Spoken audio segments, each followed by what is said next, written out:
রোববার সন্ধ্যা ৭টার কিছু সময় পর মহাখালী থেকে আবদুল্লাপুরগামী পরিস্থান পরিবহনের একটি যাত্রীবাহী বাস কুর্মিটোলা জেনারেল হাসপাতালের সামনে পৌঁছালে নিয়ন্ত্রণ হারিয়ে প্রধান ফটকে ঢুকে পড়ে। প্রত্যক্ষদর্শীরা জানান, যাত্রী ওঠানামার জন্য থামাতে গিয়ে নিয়ন্ত্রণ হারিয়ে হাসপাতালের ভেতরের গ্যাস কন্ট্রোল রুমের দেয়ালে সজোরে ধাক্কা দেয় বাসটি। ওই পাশে অনেক লোক ছিল, এদিকে দিছে না, পরে ওই লোকটা দাঁড়ানো ছিল, ওই লোকের উপর উঠে গেছে আর কি। আমাদের সামনে যে ছিল একটা বাচ্চা, একটা মহিলা, ওই বাচ্চার মহিলার এগুলো কাইটে মেটে গেছে, এগুলো ওখান থেকে চিকিৎসা করে পরে হেরা চলে গেছে। উনি আমাদেরকে যে নামাইব, উনি আর ব্রেকই করতে পারতেছে না। উনি এই দুর্ঘটনার ঠিক আগ মুহূর্তে হাসপাতালের সামনে দিয়ে কাজ শেষে বাড়ি ফিরছিলেন ৩ তারকা হোটেলের কর্মী রফিকুল ইসলাম।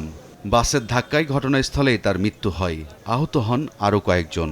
স্থানীয়রা দ্রুত আহতদের উদ্ধার করে হাসপাতালে নিয়ে যান। কোনোদিন এরকম হয় না আমাদের জীবনে, এই প্রথম দেখলাম। দুর্ঘটনায় গ্যাস কন্ট্রোল রুমের দেয়ালের একটি অংশ ক্ষতিগ্রস্ত হলেও গ্যাস লাইনের কোনো ক্ষতি হয়নি বলে জানিয়েছে সংশ্লিষ্টরা।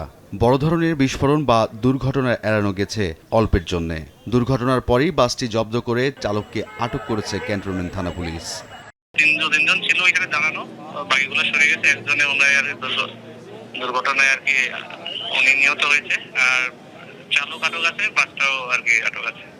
দুর্ঘটনার প্রকৃত কারণ তদন্ত করে আইনগত ব্যবস্থা নেওয়ার কথা জানিয়েছে পুলিশ।